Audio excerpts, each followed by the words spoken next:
Mesdames, Mesdemoiselles, Messieurs, bonjour, bienvenue sur 613 TV pour la fin de nos épisodes concernant la Parashat Vayetze. Nous parlions des tfilotes et puis nous n'avons plus beaucoup de temps, alors on ne s'est pas rendu compte avec Ariel, donc les émissions seront quelque peu déséquilibrées dans le temps, mais c'est donc la conclusion de la semaine, alors même s'il ne reste que 5 minutes, nous allons essayer de conclure et de vous donner suffisamment d'énergie pour le Shabbat et pour nous attendre jusqu'à la semaine prochaine. Donc, hier, on avait apporté une Mishnah, un enseignement oral du traité Brachot, en parlant de l'heure à partir de laquelle on pouvait réciter le Kriyat Shema.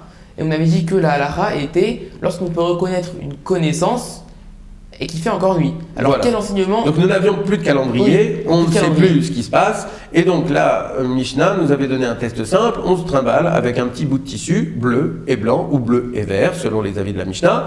Et puis on pouvait voir, distinguer. Dès lors qu'on distingue les couleurs, c'était facile. Et puis, patatras, 3 avis dans la Gemara, et ces 3 avis remettent tout en cause, et c'est des avis qui sont pour le moins surprenants. Alors nous allons expliquer ces avis puisque nous n'avons pas beaucoup de temps, et nous allons peut-être en tirer un enseignement. En fait, ces avis sont des avis, selon Rav Gerstel encore, qui nous a transmis cet enseignement extraordinaire, qui sont des avis à tirer au sens donc figuré, c'est-à-dire que ce sont des enseignements non pas pour déterminer l'heure exacte, mais qui sont des enseignements que nous devons tirer pour toute notre vie.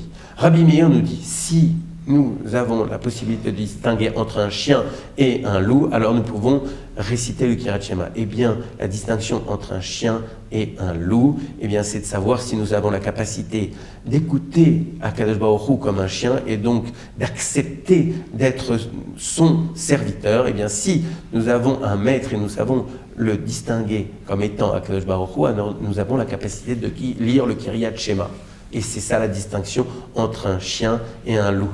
Pour Rabbi Akiva, la situation est quelque peu différente. Lui, il dit entre un âne et un âne sauvage. Il faut savoir qu'avant de faire tchouva, Rabbi Akiva avait une telle aversion pour les Talmidei Chachamim qu'il voulait les mordre pour leur casser les os. Or, à la différence d'un loup qui ne casse pas les os, un âne sauvage a la capacité tellement est forte sa mâchoire de casser les os. Et donc il est passé d'un stade où il avait une telle aversion pour la Torah et les Talmidei Chachamim qu'il voulait leur casser les os, au stade où il a complètement fait tchouva. Et il est allé où? Il est allé à l'école, il a appris comme un âne. Il s'est mis à réapprendre le Aleph Bet, le Béaba, jusqu'à devenir Rabbi Akiva que nous connaissons. Eh bien c'est ça, si on a la capacité de se remettre en question et de retourner à l'école et donc d'avoir une volonté de se renouveler, de faire tchouva, d'une tchouva absolument intense, et de revenir à l'école, d'apprendre, eh bien à ce moment-là on peut dire le Kriyat Shema.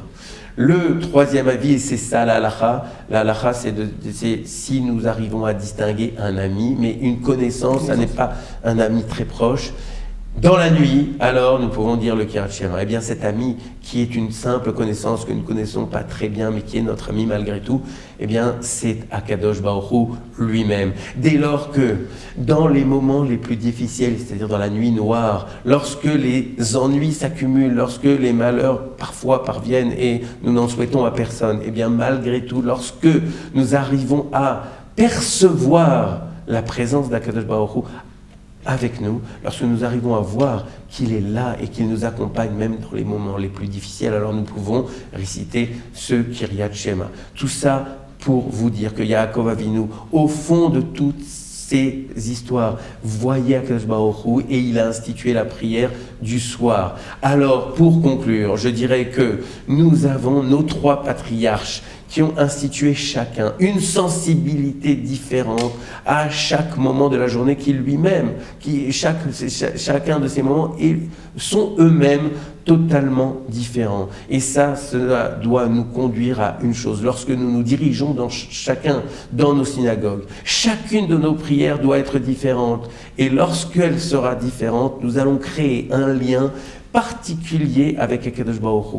Les tfilotes vont nous permettre de développer nos personnalités comme jamais. J'ai tout le mal, c'est tout le mal. Et je bafouille lorsque je vous dis ça parce que c'est un enseignement très fort, c'est tout le mal que nous nous souhaitons tous.